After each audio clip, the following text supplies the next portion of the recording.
समस्त को मोर नमस्कार। आपण मान को स्वागत अच्छे एसपी बलांगीरिया की।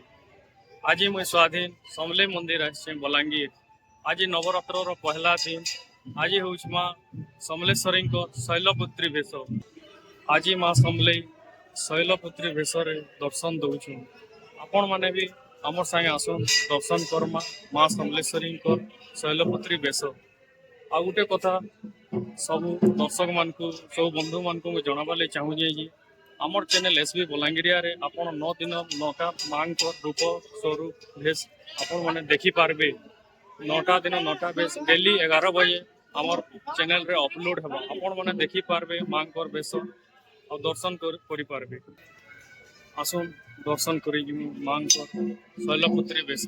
जय माँ समले।